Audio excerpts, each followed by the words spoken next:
بسم اللہ الرحمن الرحیم لن تنالوا البر حتی تنفقوا مما تحبون، سورہ العمران آیت نمبر 92۔ اس میں اللہ پاک فرما رہا ہے ہرگز نہیں پہنچ سکتے تم نیکی کو جب تک کہ نہ خرچ کرو اللہ کی راہ میں اس میں سے جو تم محبوب رکھتے ہو۔ اللہ تعالیٰ نے کائنات میں وسیع و عریض زمین اور ذخائر اور بے تحاشا معدنیات اور انسان کی ہر سہولت کی چیز فراہم پہنچائی ہے۔ معیشت انسان کی بنیاد ہے، بنیاد اس کی ضروریات کے بیس کے اوپر، اور بنیاد اس کے اوپر ہے کہ اللہ تعالیٰ نے جب انسان کو بھیجا ہے تو اس کے ساتھ رزق کے تمام ذرائع اللہ پاک نے انسان کے لیے اس دنیا میں فراہم کر دیے ہیں۔ ہم نے یہاں تجربے کیے ہیں سرمایہ دارانہ نظام کا، سوشلزم کا اور اسلام کا بھی ہمارے سامنے اللہ نے ڈیٹیل میں نظام کی خصوصیات بتائی ہیں۔ کیپٹلزم میں آپ سرمایہ بے تحاشا اکٹھا کر سکتے ہیں، سوشلزم نے اس کو بلاک کر دیا اور سرمایہ کے اوپر حکومت کا کنٹرول قائم کر دیا۔ کوئی آدمی پیسہ نہیں رکھ سکتا، جائیداد نہیں بنا سکتا۔ اب اسلام نے یہ ساری چیزوں کو مد نظر رکھتے ہوئے انسانی خواہشات، انسانی ضروریات اور انسان کی نشو و نما کے لیے جو چیزیں ضروری ہیں ان کو مد نظر رکھتے ہوئے ایک ایسا نظام دیا جو کہ انسانیت کے لیے فار ایور وہ مسائل کو حل کر سکتا ہے۔ اللہ تعالیٰ نے جو ہمیں نظام دیا ہے، پہلی بات تو یہ ہے کہ ہم جو بھی مال کماتے ہیں، پہلی بات تو یہ ہے کہ وہ ہمیں اللہ تعالیٰ کی طرف سے عطا ہوتا ہے۔ ہماری خوبی، ہماری قابلیت، ہماری جو اس میں کوئی چیز کا کمال ہنر کا نہیں ہوتا، وہ اللہ تعالیٰ کی عطا ہے۔ اللہ تعالیٰ رزق عطا فرماتا ہے اپنے قانون کے مطابق، اپنے قاعدے کے مطابق اور اپنے اصولوں کے مطابق۔ لیکن اس میں ہم یہ دیکھتے ہیں کہ جو بھی ہم کماتے ہیں اس کے ہم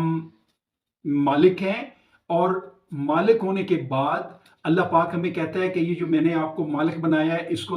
اس طریقے سے استعمال کرنا ہے۔ اللہ تعالیٰ پہلے فرماتا ہے کہ یہ جو مالو سورہ البقرہ میں 254 آیت ہے، اے ایمان والو خرچ کرو اس میں سے جو مال و متاع دیا ہے ہم نے تم کو۔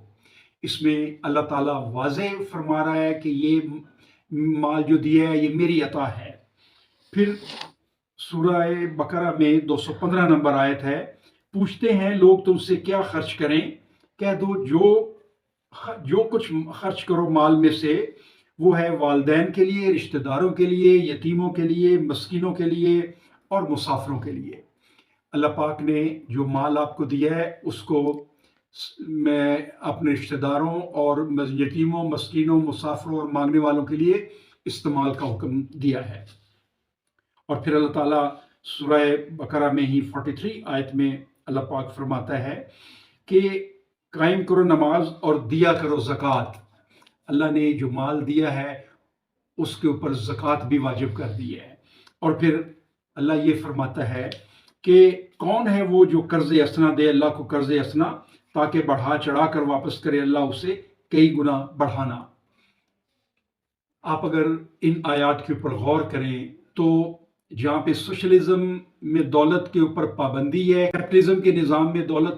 بے تریغ رکھنے کے مجاز ہیں، اسلام اس دولت کو گریجولی انسان کی رضامندی کے ساتھ وہ نیچے تقسیم کرتا ہے تاکہ وہ اپنوں میں ہی گردش نہ کرتی رہے۔ تو پہلے اسلام نے یہ فرمایا ہے کہ دولت جو ہے یہ اللہ تعالیٰ کی عطا ہے، پھر آپ اس دولت کو رشتہ داروں، والدین، رشتہ داروں اور مسکینوں، یتیموں کے اوپر استعمال کریں، پھر اس میں سے زکوٰۃ دیں، اور پھر جو زیادہ دولت جن کے پاس ہے وہ قرض حسنہ دیں، لوگوں کو قرض دیں اور وہ اس سے اپنی ڈیولپمنٹ کریں، اپنے بزنس کریں، اپنی ترقی کریں، اور یہ دولت جو ہے وہ ان کے کام آئے۔ اس کے بعد اللہ تعالیٰ فرماتا ہے، یعنی گریجولی دولت کو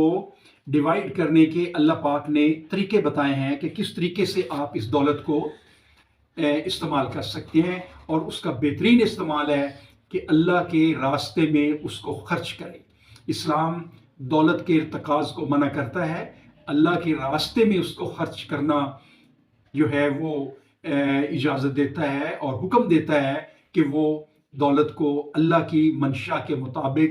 استعمال کرے، ضرورت مندوں میں اور اپنے اوپر، ضرورت مندوں میں، مسافروں کے لیے اور عام فلاح کے کاموں میں لوگوں کو قرض حسنہ دے۔ اور اس سے اگلی ایک سٹیپ ہے کہ قرآن پاک میں سورہ بقرہ 219 نمبر آیت ہے، بسم اللہ الرحمن الرحیم، وَيَسْأَلُونَكَ مَاذَا يُنْفِقُونَ قُلِ الْعَفْوَ، کہ یہ آپ سے جو پوچھتے ہیں کہ ہم کیا خرچ کریں اللہ کی راہ میں، تو ان سے کہیں کہ جو ضرورت سے زائد ہے وہ کر دیں۔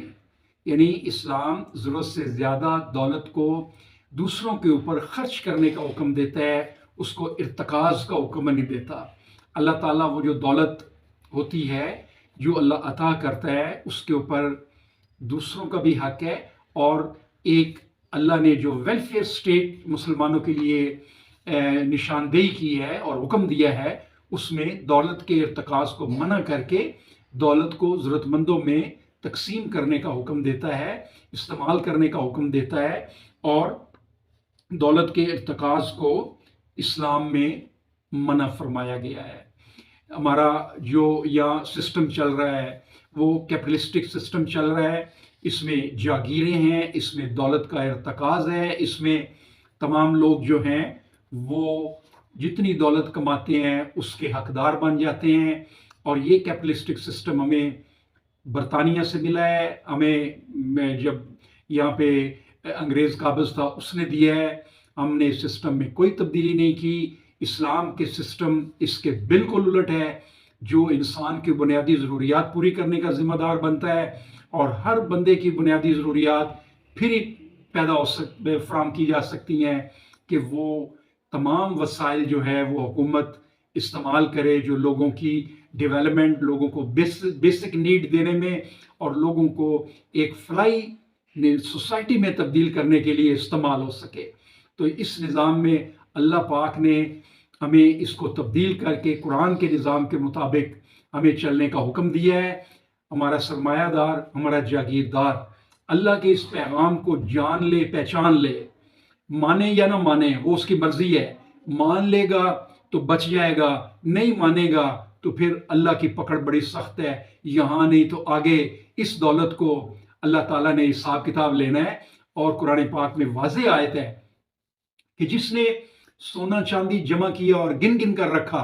عنقریب ان کو عذاب کی نوید سنا دو۔ تو دولت کو ہم جمع نہیں کر سکتے، دولت ہمارے پاس اللہ کی امانت ہے، سوسائٹی کی امانت ہے، اس کو سرکولیٹ ہونا چاہیے، جو پسے ہوئے طبقے، جو غریب طبقے ہیں ان کو اٹھانے کے اوپر لگنی چاہیے، اور ایک ویلفیئر سوسائٹی اور ایک ترقی یافتہ قوم پھر ہی بن سکتی ہے کہ ہم دولت کو ضرورت مندوں کے اوپر استعمال کریں، ہر فرد کو بنیادی ضروریات زندگی مہیا کرے، اور تمام ضروریات مہیا کر کے ان کا ٹیلنٹ، ان کی صلاحیتیں تسخیر کائنات کے اوپر لگائیں، اللہ تعالیٰ کے قوانین کو تسخیر کرنے کے اوپر لگائیں، اور انسانیت کے لیے نفع بخش بنے۔ ایک سوسائٹی میں ایک بندہ دوسرے کے لیے نفع بخش بنے، بلکہ اللہ کا حکم ہے کہ اتنا نفع بخش بنے کہ وہ دوسرے کی ضروریات کو اپنی ضرورت کے اوپر ترجیح دے، بے شک وہ خود بھی ضرورت مند ہو۔ اللہ تعالیٰ ایک ایسی پیاری اور بہترین سوسائٹی کے قیام کا ہمیں حکم دیتا ہے، لیکن ہم اپنی خواہشات نفس کے پیچھے اس سے کوسوں دور چلے جا رہے ہیں، اپنے لوگوں کو غربت اور جہالت میں ہم نے دھکیلا ہوا ہے، اور اس کے ذریعے سے اللہ کی نعمتوں سے، اللہ کے انعاموں سے بھی محروم ہو رہے ہیں۔ وما علینا الا البلاغ۔